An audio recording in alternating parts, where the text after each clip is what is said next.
reflections um, of why I had my foot removed. Well, if you remember, um, back in May, I think April, May of last year, I stubbed my toe. And yes, it turned black. And the reason it turned black was I was not getting enough blood flow to my toes. As a matter of fact, the blood flow ended at the ankle. All right? So,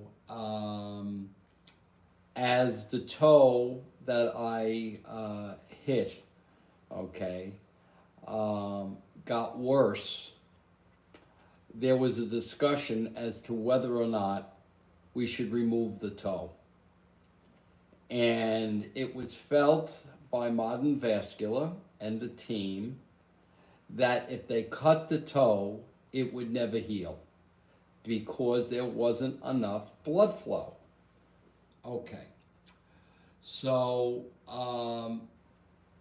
what then happened is that it moved from one toe to the next toe, and I was experiencing pain. I couldn't walk underfoot, yup, up, up, up, up. So, and that was, I would say, in June, they did another angioplasty and they just could not do it. This was Modern Vascular. So they said, you got to promise me one thing, that when you get back to New York, you get this treated. So I go back to New York. It's in pain, okay? And I go see this fellow, Morrissey, who's considered one of the best vascular surgeons around. And he coordinates and gets the data from Modern Vascular, okay? At which point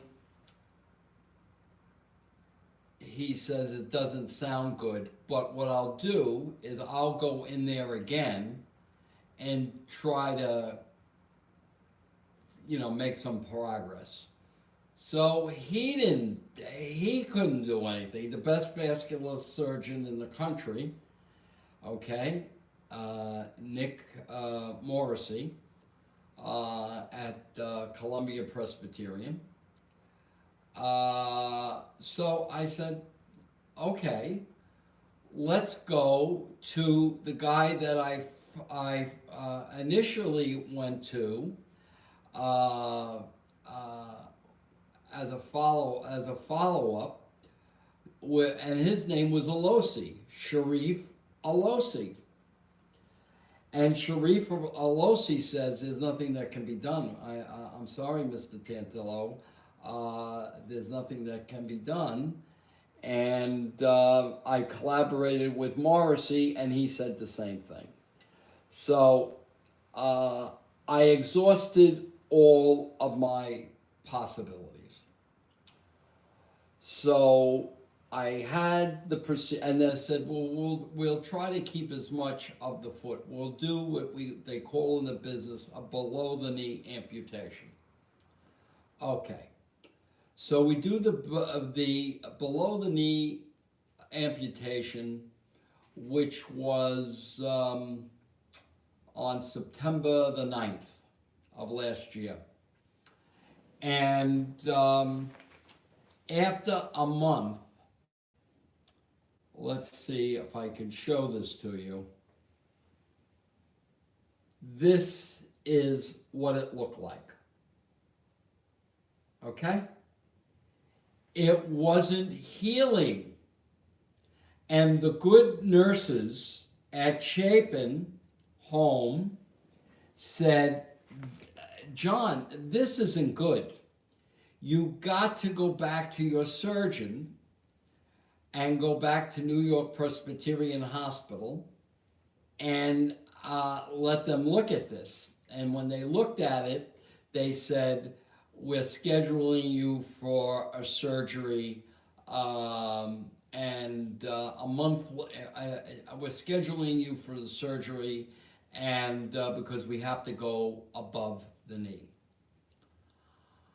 I said, well, what are the implications? They said, well, if you go above the knee, it's going to take a little more time for you to learn how to use the prosthesis. I said, okay, fine.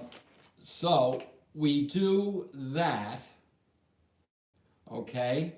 And this is how the second healing went. Okay, the second surgery went. Okay, I don't mean to be gross, but I want to be thorough. So here I am. So I have the second surgery. I have, and by the way, I couldn't do anything with the first surgery. I was tired. My blood pressure was out. It was awful. It was really, really awful, and I was getting feedback from the Genius physical therapist. I weren't working hard enough. I wasn't doing this. I wasn't doing that.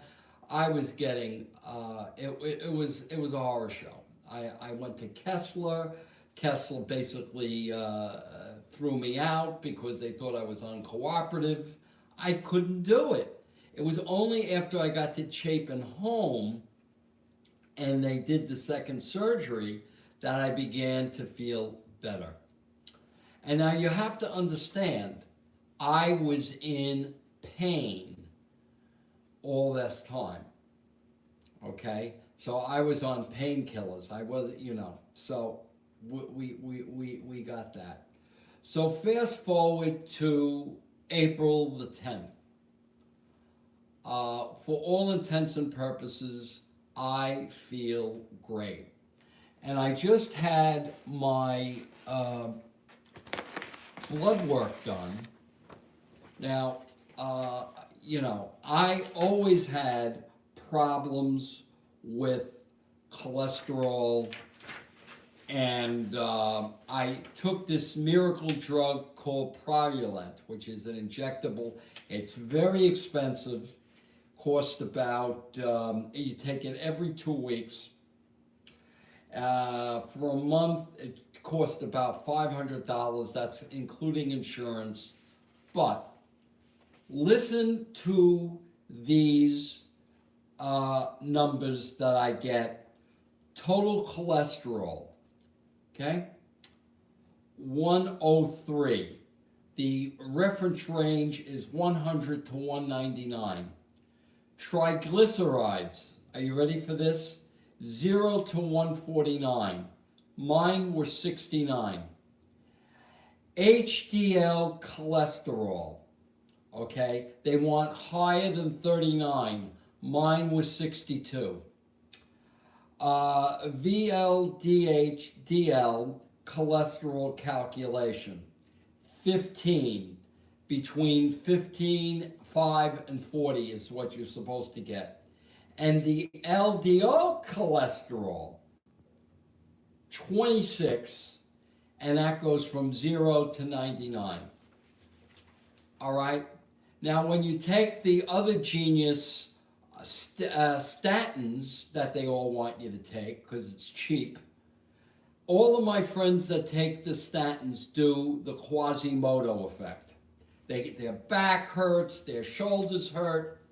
I get none of that. And listen to those numbers. Okay? The only downside, it's expensive. Ask for all of my friends that have high cholesterol numbers. That's what you do. Now, my diabetes team, I really they're really, really good. And it was, I don't want to beat up on them, but it was really the communication between the pharmacy, I'm dealing with two pharmacies, uh, the, um, the insurance companies, and the pharmacist, and my team. Okay? Now, my A1C, the last time they took it when I was in the hospital, 5.7. Okay? If you're under 6, you're considered not even a diabetic. Okay? Mine was 5.7.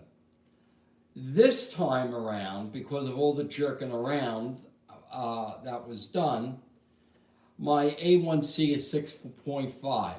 Now that's not bad. It was up to 8. It was down to 7.2. But that's not bad. I'm just complaining that the system, okay, that the system screwed up. And even though I should have been better at eating, I got accustomed to eating and all of that. So I really have to blame myself. But I just am so freaking